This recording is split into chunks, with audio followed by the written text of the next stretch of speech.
Have you ever thought about what you would like to change about your body? I can hold my hand up and say yes to that.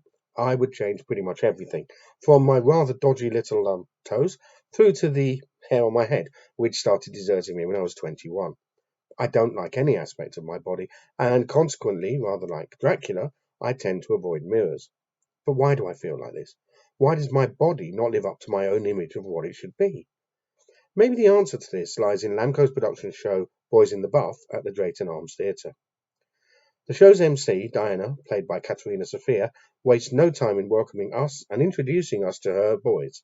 Max, played by Aaron Blackman, Dan, Aaron Wood, Phil, Louis Van Leer, and Richard, Samuel Howell Barrett. They're all so young, handsome, with toned bodies, you can't help but wonder how are they going to be able to relate to normal people. But it becomes obvious very quickly that, like the rest of us, the boys worry about their bodies, and Phil, in particular, seems to be regretting that he didn't think too much about the "in the buff" part of the show's title before signing the contract.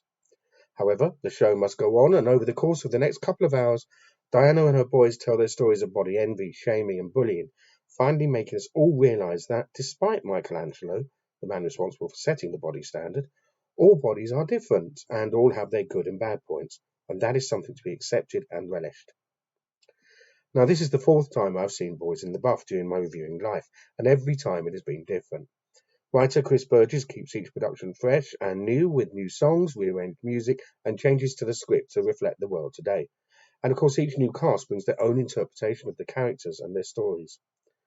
And speaking of the cast, while I'm sure the casting process is fun, it's vital to get a group of actors that can not only bond over the production and their part in it, but are totally at ease with each other.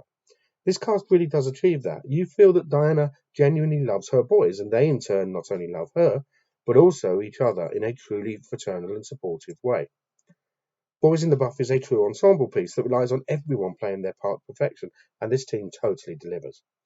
Whether they're performing a lively, true musical theatre number like Keep It Under Our Hats, the painful, emotional song like Body Shame Game, or the big solo number, Big Hearted Mama, which is still my favourite song in the show, every note, emotion, and movement is delivered with style and total commitment.